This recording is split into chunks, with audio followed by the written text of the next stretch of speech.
어느 순간 인생에 좀 이상한 애들이 다 없어지고 좋은 사람만 남게 되고 내 인생이 좀 평온해진 시기가 왔어. 혹시나 지금 너무나 주변 이상한 사람들, 왜 이렇게 난 주변에 이상한 사람들 들끓지? 라는 시기를 겪고 있다면 안녕 웨스 여러분, 웨이입니다. 오늘도 인생 이야기 저번에 했던 거를 이어서 해보려고 해요. 우리 PD 동생이 했던 말이 인간관계가 제일 힘든 것 같다, 고민 중에. 저도 좀 동의하는 부분이라서 이걸 진작 알았더라면 스트레스도 줄이고 더 나아지지 않았을까 하는 부분이 굉장히 많기 때문에 오늘도 한번 이야기해보도록 하겠습니다. 소홀함을 느낄 때는 어떻게 해요? 소홀함? 소외되는 거? 근데 그건 진짜 어렸을 때 많이 느끼는 것 같은데 일단 최선을 다해보려고 하겠지. 그 무리에 끼고 싶은 거잖아. 내 마음은 사실 나도 그런 적이 있었던 것 같아. 내가 부족한가? 내가 재미가 없나? 내가 못 어울리나? 근데 알고 보니까 나랑 있으면 불편하다는 거야. 걔네가 얘기하는 관심사가 내 관심사랑 달라왔던 거지. 그리고 걔네는 막 인생은 푸념하느라 바빴는데 나는 막 항상 좋은 얘기만 하려고 하고 그거에 내가 공감을 못 해주니까 내가 불편한 거야, 어느 순간. 나도 소외감을 느꼈지, 그때는. 그치만 이제는 보내줘야 될 때였던 거지. 나랑 이렇게 좋은 얘기만 하는 사람들을 보려고 가지치기 하는 단계였던 것 같아. 자존감이 낮아지기도 하지. 자존감이 왜 낮아지는 줄 알아? 나도 무의식에 알고 있거든. 얘네가 사실 별로라는 걸. 별로인 애들한테 내가 소외당하니까 자존감이 미친 듯이 낮아지는 거야. 거기서 나와서 이제 나도 객관적인 시선이 생기면 내가 무슨 그런 사람한테 자존심 상했지? 그렇게 되거든요. 그러니까 그때 한번 시그널을 생각해봐요. 아마 하늘에서 더 업그레이드, 본인을 업그레이드 시켜주려고 하는 신호일 수도 있어. 그러지 마. 뭐 그러라 그래. 보내. 뭐 니는 아닌가 보지. 이렇게 말하고 싶지 않아. 왜냐면 힘들어. 특히 관계일수록 진짜 힘들어요. 나도 알아, 그거. 나도 정이 많은 사람이라서. 근데 그것도 연습이 된다. 나 얘네 어렸을 때 친구인데 얘네 놔두면 나 이제 어렸을 때 친구 더 이상 없는데 그럴 수 있어. 에너지는 한정돼 있어서 만약에 내가 이런 게 없으면 다른 복이 분명히 있을 거야. 그걸 찾아서 거기에 집중해요. 분명히 본인이 갖고 있는 복이 있다. 제가 이하영 작가님을 굉장히 좋아하는데 별로 안 좋은 관계들, 본인 성공하기 전에 사람들을 만나면 삼불했대. 불안, 불평, 불만. 나 요즘 너무 불안해. 막 이런 얘기. 그리고 막 불평. 얘 때문이고 우리 회사가 이렇고 막 내 남자친구가 이렇고 내 부모가 이렇고. 그래서 막 불만. 그분들은 삼불했던 사람들인가. 그래서 이제 거기서 벗어나서 이제 성공한 사람들 모임 가게 된 거야. 삼감을 한대, 거기는. 감사, 감동, 감탄. 나는 오늘 이렇게 해서 너무 감사했고 그래서 너무 감동이고 와, 멋지다. 감탄. 옛날에는 삼부라는 친구들이 굉장히 많았어. 근데 그 친구들하고 나는 이미 거리를 뒀어, 나도. 그런 거? 내 10대 시절을, 내 20대 시절을 보냈던 친구인데 30대 때 갑자기 헤어지는 경우가 있을 수도 있고, 회사랑도 뭐 연인이라든지 그 당시에 그 사람이 나한테 필요했던 거고 그 당시에 우린 좋았어. 하지만 평생 갈 관계는 아니었던 거지. 모든 관계가 평생 갈 관계는 아닐 수 있다는 거는 놓아줄 줄도 알아야 된다는 거지. 물론 아까 말했듯 최선을 다해보고 웬만해서는 그 사람 관점에서 이해해보려고는 하겠지만 그게 이제 나를 아프게 하면 거기서부터는 스탑할 줄 알아야 되는 것 같아. 나는 근데 나 이거 용서 못할 것 같아. 내가 막 복수하고 싶잖아. 복수하지 마. 카르마라는 게 있어서 어떻게든 그 사람은 세상이 알아서 복수를 해줘요. 내가 너무 화가 났어. 벽을 쳤어. 제일 아픈 건 뭐야? 내 주먹이잖아요. 복수를 하려고 해. 근데 그게 시원할 것 같지만 그 나쁜 복수 뭐 이런 거는 사실 그렇게 했을 때 나도 아파. 그래서 웬만해서는 그런 거는 그냥 차단! 그러세요! 그러라 그래! 이러고 보내주고 나는 벽 치는 행동 말고 내 주먹으로 뭘 할 수 있을까? 춤을 추든지 그런 거를 선택을 하는 거죠. 내가 이미 준 게 있는데 어떻게 아까워 이럴 수 있잖아요. 돈을 꺼뒀다든지 에너지를 뒀다든지 밥을 사뒀다든지 다 에너지적인 거니까. 어쨌든 이게 세상을 이렇게 보지 말고 이렇게 봐야 돼. 내가 이렇게 줬어? 근데 사실 이렇게 1대1로 주는 게 아니라 난 사실 세상에 뭘 준 거야. 내가 이 사람한테 반드시 못 받더라도 세상이 언젠가 나를 이렇게 줘. 이 사람이 나한테 주지 않아? 반감이 거리를 두고 다른 쪽에 에너지를 여세요. 그러면 다른 좋은 사람이 나타나. 근데 내가 이거에 계속 집착을 해. 여길 계속 쳐다보지도 않아. 그럼 내가 다른 좋은 사람이 나타나는 거 내가 못 볼 수가 있단 말이야. 나름의 기준을 잡아서 최선은 해보는 것 같아. 조용히 돌아서세요. 이게 정말 참 품위 있는 그거 같아. 그전에 몰랐기 때문에 화도 내고 막 그런 적이 있었는데 이제는 잘해줘 보고 내 그릇이 아니구나. 너는 너한테 맞는 그릇과 잘 사세요. 딱 돌아서요. 근데 이렇게 하는 게 힘들지. 근데 이것도 용기거든, 사실. 이렇게 한 거에 대해서 세상은 반드시 보답해준다. 용기를 낸 자에게 반드시 하늘은 기회를 주고 선물을 준다라는 거를 나는 여러 번 느꼈고 어느 순간 인생에 좀 이상한 애들이 다 없어지고 좋은 사람만 남게 되고 내 인생이 좀 평온해진 시기가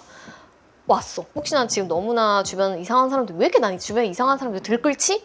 라는 시기를 겪고 있다면 한번 용기를 내서 가지치기를 할 시기를 겪어보는 것도 좋다고 생각합니다. 일론 머스크가 물론 성공한 데는 여러 가지 비결이 있겠지만 그분이 성공한 것 중에 하나가 그거래요. 노를 많이 했대. 거절을 많이 했대요. 그래서 나한테 아닌 거는 이젠 좀 거절할 수 있는 것도 좀 필요한 것 같아. 기버가 되라라고 저는 이제 얘기를 해주고 싶은데, 사람의 이제 세 유형이 있다는 말인데 하나는 이제 기버고 하나는 테이커고 하나는 매처인데, 기버는 이제 주는 사람, 아낌없이 주는 나무. 테이커는 주는 것보다 이제 받기를 원하는 사람이고, 매처는 받은 만큼만 되돌려주는 사람이거든요. 근데 기버가 결국엔 세상을 지배한다는 말이 있어요. 정말 성공하고 잘 된 사람들이 기부 되게 많이 하잖아요. 그게 사실 본인을 위해서 하는 경우가 되게 많아요. 왜냐면 이분들은 넓은 확장의 에너지의 원리를 알거든. 이게 그냥 내 손해라고 생각을 안 하는 거야. 이렇게 내가 줬을 때 세상은 반드시 더 큰 걸 나한테 준다는 걸 알아서 그 사람들 바보가 아니거든. 잘해주는 사람들이 바보가 아니야. 금수저라서 돈이 너무 많아가지고 성공했으니까 막 평생 먹고 살 돈 다 벌어가지고 막 심심해서 그런 게 아니라니까. 저도 여러 가지 사람을 이제 사회생활 하면서 만났잖아요. 이상하리만큼 이 정도로 막 나한테 잘해주신 던 분들 있죠. 완전 성공한 사람들이 너무 많아서 너무 신기하게. 나 아직도 기억나는 게 팝업 현장에서인데 어떤 분이 이렇게 와가지고 먼저 이렇게 연락처 물어보고 와 하면서 막 리액션도 너무 좋으시고 막 저희 셀카 찍을까요? 하면서 막 셀카도 찍고 인스타도 먼저 물어보시고 그런 분이 있는 거. 나중에 알고 보니까 몇 조 투자 받으셔가지고 완전 성공한 화장품 기업가이신 거야. 그렇게 했기 때문에 성공한 거야. 그분은. 내 주변에 진짜 잘 되고 롱런하는 사람들 보면 직원들한테 선물 되게 잘 챙겨주고 자기도 바쁜데 먼저 이렇게 항상 모임 주선하고 먼저 밥 사주고 먼저 이렇게 연락해. 나는 그런 게 너무 감사하고 고맙고 그러더라고. 배우고 싶고. 근데 그런 사람들 보면 자기 자신도 잘 챙기면서 남도 그렇게 하는 거고, 본인이 성공하고 본인이 잘 된 사람이니까 자기에 대한 그게 높잖아. 믿음이 높잖아. 그러니까 남도 그렇게 보는 거야. 저 사람은 이런 장점이 있네? 그런 것만 보니까 사람이 좋을 수밖에 없는 거야. 그러니까 막 사람들이랑 만나고 싶고 열정이 넘치는 거야, 인생에. 매처는 저 사람이 나 얼마만큼 주는지 보자. 테이커는 당연히 크게 될 생각은 안 하고 받아먹으려고 하다 보니까 큰 그릇이 못 될 수밖에 없겠죠. 결론적으로 딱 봤을 때는 테이커나 매처가 굉장히 합리적으로 들리지만 결국에는 기버가 자기부터 바로 선 사람들이고 우리가 상상하지 못한 에너지와 그런 거를 가진 사람인 거지. 제일 내 주변에 성공한 사람들은 다 기버였어. 나는 내가 앞으로 더 잘 될 거라고 믿는 사람이에요. 그래서 나는 내가 지금 좀 부족하더라도 내가 가지고 있는 거를 내 같이 일하는 사람들이랑 좀 더 나누고 조금 더 잘해주고 싶고, 그래 내가 막 부자여서 내가 잘 돼서 막 해주고 싶은 게 아니야. 그냥 지금 이 순간 너무 소중하고 우리 다 잘 될 거고 다 같이 잘 되고 싶으니까 나도 그렇게 할 때가 있는데, 너 니부터 챙겨. 그거 다 너 손해야. 뭘 너도 없으면서 뭘 이렇게 나눠줘. 이런 말 들은 적이 있었는데 나는 이제 생각을 바꿨어. 내가 이렇게 계속 나눠주려면 나는 계속 잘 돼야 되는 거야. 만약에 네가 뭐 100을 벌었어. 100을 벌어서 50 나눠주면 너한테 남는 거 50이잖아 라고 생각할 수 있겠지만, 나는 계속 100만 벌어서 50을 주는 게 아니라 나는 이제 1000 벌어서 500 줄 거고 나 이제 1억 벌 거야. 주변에 5천 줘. 근데 대신에 나는 50에서 5천으로 성장했잖아. 내가 성장했기 때문에 많이 줄 수 있는 거잖아. 그러니까 많이 준다고 내가 손해보는 사람이 아니라 많이 줘야 되는 사람이기 때문에 내가 막 성공해야 되는 거야. 제일 성공한 사람이 기버라니까.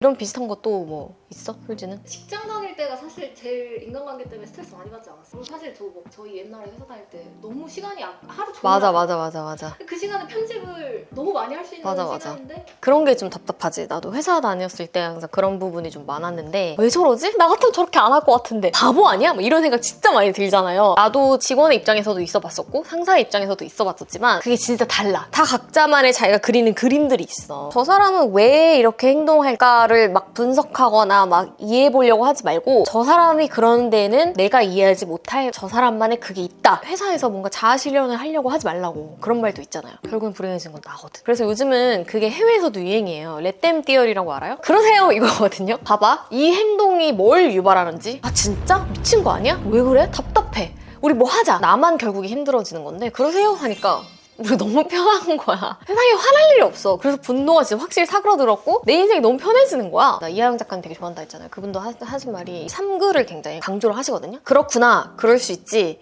그러라 그래. 이거거든요. 사람의 에너지는 한계가 있다는 걸 꼭 기억을 해서 그 에너지를 나한테 쓰는 거야. 이 다음으로 넘어갈 얘기는 나부터 바로 서야 된다. 사람이 왜 집착이 또 되냐면 투자 가치 이런 걸 좀 따지는 게 사람의 본능이기 때문에 내가 이미 거기에 에너지를 투자한 게 있기 때문에 이걸 결과를 봐야 내가 속이 시원할 것 같거든. 결과가 끝까지 안 될 수도 있다는 걸, 특히 관계에서는 그럴 수도 있다는 거를 꼭 인지를 해서 내 나름 기준 최선을 다해보고 분리시킬 줄 알아야 된다. 어느 시점에서 놓을 줄 알아야 되고 그 에너지를 나한테 갖고 와서 나부터 이제 바로 쓰는 거지. 집착, 분노, 사사로운 감정들이 사라지는. 결국에는 우리가 다 평화롭고 싶은 거잖아요. 가족도 마찬가지지. 화목한 집안이 제일 부러워. 막 이런 사람 되게 많잖아. 근데 이제 10대 때는 워낙 어른들이니까 내가 그걸 못하다가 이제 나도 이제 20, 30대가 되면서 엄마 아빠가 조금 이제 수그라들잖아. 그러면서 그런 기대를 이제 엄마 아빠한테 품기 시작해. 그게 생각보다 안 되거든. 의도는 다 좋거든 사실. 정말 화목한 가족을 만들기 위해서 그러는 건데 이게 안 되는 경우가 정말 허다합니다. 근데 이제 사람은 자기가 결핍된 것만 보기 때문에 가족이 화목한 사람만 보고 나도 그렇게 돼야지 하면서 그 에너지를 또 거기다 막 쓰는 거 안 되는 거예요. 결국 내 손해잖아. 없는 거에 내가 자꾸 결핍 결핍된 거에 에너지를 쓰지 말고 내가 그럼 반대로 가진 게 뭘까 분명히 있거든요. 그걸 한번 생각해보는 시간을 가졌으면 좋겠어요. 거기에 대한 기쁨과 감사함과 그런 걸 느끼려고 노력을 하면 내 인생이 훨씬 더 충만해지고 편안해진다. 제가 쌍둥이고 자매이고 되게 친하잖아요. 근데 자매 없는 사람들이 우리 되게 부러워하더라고. 나 몰랐어. 자매가 평생 친구라고 하던데 좋은 걸 가진 거야. 그럼 그때부터 되게 감사하게 되고 언니라는 존재에 이렇게 나부터 바로 서야 돼. 내가 지금 에너지를 썼을 때 더 가치가 있는 것들에 계속 에너지를 글로 갖고 오세요. 그래서 내가 결핍되어 있는 거에 쓰지 마. 왜 저러지? 일부러 저러나가 피해자 마인드거든요. 그 사람은 나쁜 사람이 아니야. 이걸 항상 알아주세요. 세상에 나쁜 사람 그렇게 많이 없어. 그냥 안 맞는 거야. 이런 인연이 나랑 맞는 건지 저런 인연이 나랑 맞는 건지 잘 모르겠어 이럴 수 있잖아요. 근데 저는 저만의 방식이 있는데 일단은 저는 무조건 다 오픈을 하고 열심히 잘 해줘 봐요. 만약에 이 사람이 그걸 당연히 생각해? 나한테 오는 게 없어. 아닌 것 같아. 이러면 거리두기 하면 돼. 관계라는 거는 서로 상호작용이 돼야 되는 거잖아. 근데 상대방은 자꾸 당연하게 생각하고 근데 나는 상대방한테 기대하는 좋은 관계가 있기 때문에 계속해. 근데 그러다 보면은 이제 그게 무슨 차이냐? 사실 본능과 그런 차이도 있지만 그릇의 차이도 있거든요. 내 그릇이 아닌 거야 그냥 그 사람은. 일단은 무조건 되게 잘 해줘 보고 상대방이 그걸 받지 못한다 그러면은 그릇이 나랑 안 맞네 하고 잘 보내줬던 것 같아. 내 친구들이나 나랑 같이 일하는 사람들, 가족들, 내 연애들도 다 그렇게 했었던 것 같아. 그냥 넌 그런 애구나. 근데 계속 막 내가 이렇게 해줬는데 너도 해줘 이러면은 거기서부터 이제 관계가 망가지는 거야. 오늘 얘기 또 열심히 해봤는데 도움이 많이 됐으면 좋겠고요. 사실 저도 힘들어요. 저도 힘든데 그래도 이런 것들을 알고 정말 많이 좋아졌어요. 아까 처음에 말했듯 많은 사람들이 다 인간관계는 힘들어하는 거 맞다. 그러니까 너무 막 해결하려고 하지 말고 그 에너지를 나에게 투자해서 멋진 하루, 조금이라도 평안한 하루 보내길 바라면서 여기까지 하도록 할게요. 안녕.